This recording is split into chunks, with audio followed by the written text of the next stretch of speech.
Thiruvananthapuram government Ayurveda കോളേജിൻ്റെ കെട്ടിടത്തിൽ ceiling ഇളകി വീണു. പുരുഷന്മാരുടെ വാർഡിലെ സീലിംഗാണ് ഇളകി വീണത്. 1-ാം നിലയിലെ 4-ാം വാർഡിൻ്റെ സീലിംഗാണ് ഇളകി വീണത്. വിവരങ്ങൾ നൽകാൻ ശ്രീനന്ദ ചേരുന്നു. ശ്രീനന്ദ, വിശദാംശങ്ങൾ.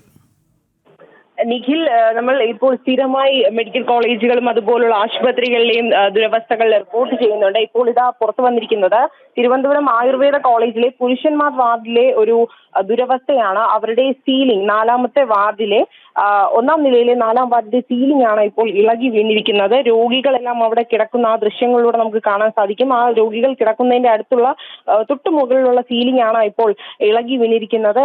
ഇത് സ്ഥിരമായി ഇങ്ങനെ ഉണ്ടാകാറുണ്ട് എന്നാണ് അവിടെയുള്ള രോഗികൾ പറയുന്നത്. ഇവർക്കെല്ലാം പ്രതികരിക്കാനുള്ള ഭയം കാരണം അവരാരും പ്രതികരിക്കാൻ ഇപ്പോൾ തയ്യാറാകുന്നില്ല. എന്നാലും ഇങ്ങനൊരു ദുരവസ്ഥ ഈ ഒരു ആയുർവേദ കോളേജിൽ അതുപോലെ തന്നെ എല്ലാ മെഡിക്കൽ കോളേജുകളിലും ഇപ്പോൾ സ്ഥിരമായി റിപ്പോർട്ട് ചെയ്യുന്നു. കോട്ടയം മെഡിക്കൽ കോളേജിൽ ഉണ്ടായ ദാരുണമായ സംഭവത്തിന് ശേഷം ഇപ്പോൾ തിരുവനന്തപുരം മെഡിക്കൽ കോളേജിൽ നമ്മൾ കഴിഞ്ഞ ദിവസം റിപ്പോർട്ട് ചെയ്തിരുന്നു. അവിടെ കിടക്കാൻ ബെഡുകളില്ല, അതുപോലെ രോഗികൾ തറയിൽ കിടക്കുന്നു. ഇതെല്ലാം നമ്മൾ റിപ്പോർട്ട് ചെയ്തതാണ്. അതിന്റെ പുറകെയാണ് ഇപ്പോൾ ഇതാ വീണ്ടും ആയുർവേദ കോളേജിന്റെ വാർഡിലെ പുരുഷന്മാരുടെ വാർഡാണ് ഇങ്ങനെ ഒരു ദുരവസ്ഥ നടക്കുന്നതെന്നാണ് നമ്മൾ ഏറ്റവും കൂടുതൽ എടുത്തു പറയേണ്ട ഒരു കാര്യം. ഈ ഒരു ദുരവസ്ഥയ്ക്ക് അവർ ഇത് പുറത്തു പറഞ്ഞു കഴിഞ്ഞാൽ അവരുടെ ജീവഹാനി പോലുള്ള കാര്യങ്ങൾ സംഭവിക്കുമോ എന്നുള്ള ഭയം കാരണമാണ് അവരാരും തന്നെ ഇപ്പോൾ ഇത് പുറത്തു പറയാൻ തയ്യാറാകാത്തത്. എന്തായാലും ഈ ഒരു ദൃശ്യങ്ങളിൽ നമുക്ക് കാണാൻ സാധിക്കുന്നു. ഈ ഒരു പുതിയൊരു ബിൽഡിങ്ങിന്റെ സീലിംഗ് ആണ് ഇപ്പോൾ ഇളകി വീണുകൊണ്ടിരിക്കുന്നത്. ഇനി കുറച്ച് കൂടി കഴിഞ്ഞു കഴിഞ്ഞാൽ സീലിംഗ് മൊത്തത്തിൽ ഇളകി വീഴുമോ എന്നുള്ള ഭയത്തിലാണ് അവിടെ രോഗികൾ എല്ലാവരും തന്നെ അവിടെ ചികിത്സയ്ക്കായി ഇപ്പോൾ